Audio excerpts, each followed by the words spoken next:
আমরা একবার দেখে নেব কে এই ডক্টর অনির্বাণ গাঙ্গুলি। তিনি ডক্টর শ্যামাপ্রসাদ মুখার্জি রিসার্চ ফাউন্ডেশনের চেয়ারম্যান ও ট্রাস্টি। ভারতীয় জনতা পার্টির নয়াদিল্লি থিঙ্ক ট্যাঙ্কের সদস্যও বটে। আবার বিজেপির ন্যাশনাল এক্সিকিউটিভ কমিটির মেম্বারের পাশাপাশি বঙ্গ বিজেপির কোর কমিটির সদস্যও তিনি। এতগুলো পদ সামলানোর পাশাপাশি পাবলিক পলিসি এবং পলিটিক্যাল রিসার্চেও ব্যাপকভাবে সাড়া জাগানো কাজ করেছেন।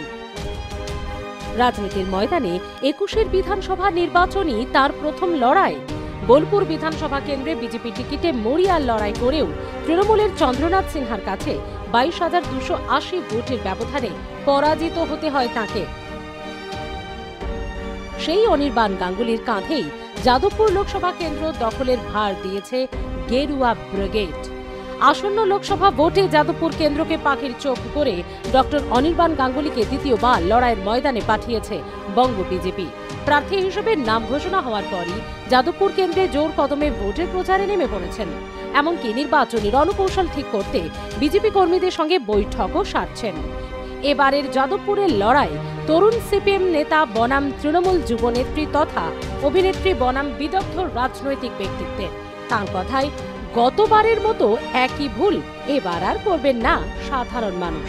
সে কারণেই নিজের জয়ের বিষয়ে আশাবাদী ডক্টর অনির্বাণ গাঙ্গুলি।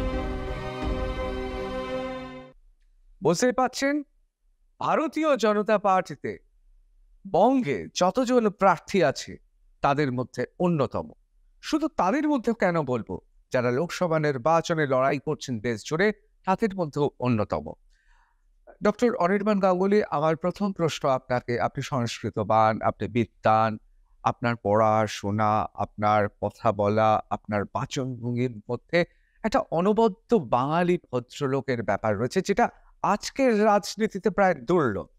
কিন্তু তা সত্ত্বেও যাদবপুর কেন্দ্রে ভারতীয় জনতা পার্টির প্রার্থী ডক্টর অনির্বাণ গাঙ্গুলি আবার বঙ্গ নারীদের অবমাননা করেছেন এমন অভিযোগ রয়েছে, এমন প্রার্থী দেওয়া হয়েছিল আসানসোলে।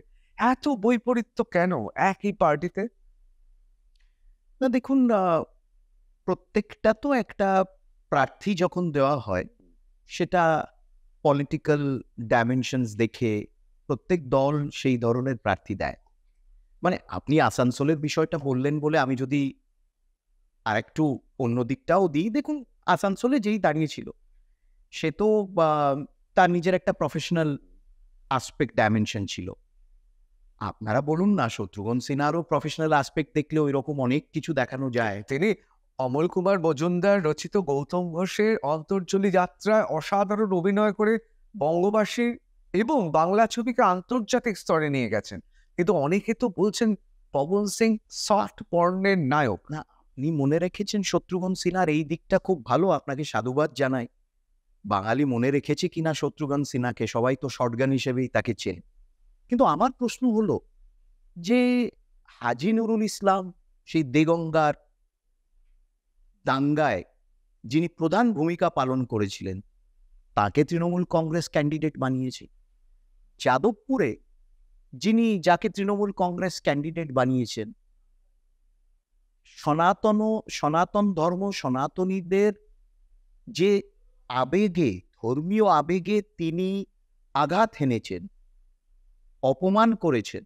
মা বোনেরা যারা বাবা বিশ্বনাথ শিবকে, মানে যাকে দেবাদিদেব বলা হয়, তাকে যারা আরাধনা করেন রাত জেগে শিবরাত্রির দিন সর্বস্ব ত্যাগ করে, এই যাদবপুরে তৃণমূল কংগ্রেসের প্রার্থী তাদেরকে কটাক্ষ করেছেন, তাদের অপমান করেছেন, তাদের ধর্মীয় আবেগকে তিনি আঘাত করেছেন। তারা কি এই কথাগুলো ভাবে না?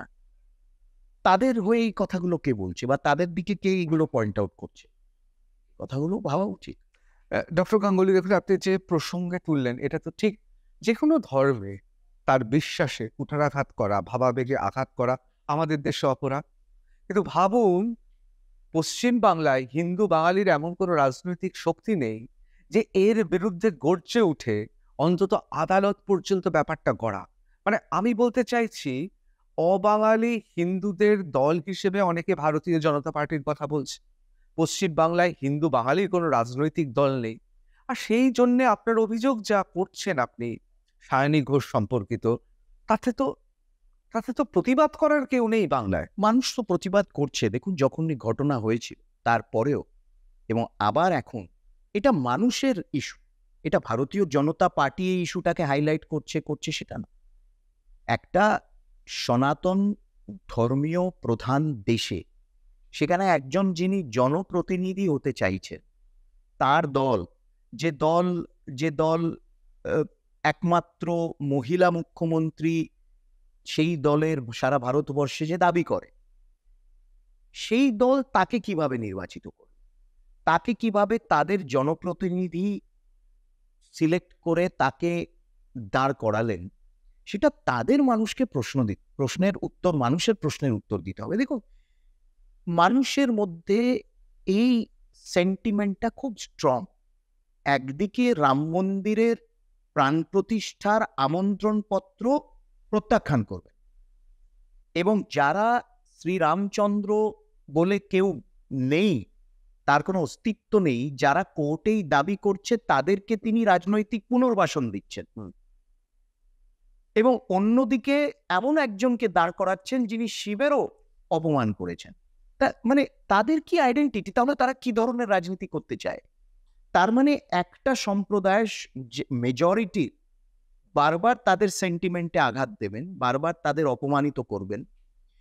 তিনি যে জোটের অ্যালায়েন্স, মানে সেই জোট এখন যাই হোক না কেন, যাই এখন অবশিষ্ট আছে, সেই জোটের অ্যালায়েন্সে তিনি একজন তৃণমূল কংগ্রেস এবং তার সভানেত্রী একজন সক্রিয় সদস্য, so to say.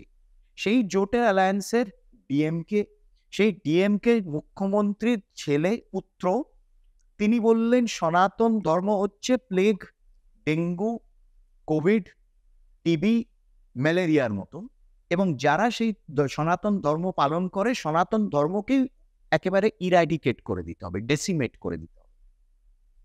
She did not condemn ইট। ওনাকে যখন জিজ্ঞেস করা হলো, উনি গোল গোল গোল গোল করে একটা উত্তর দিলেন।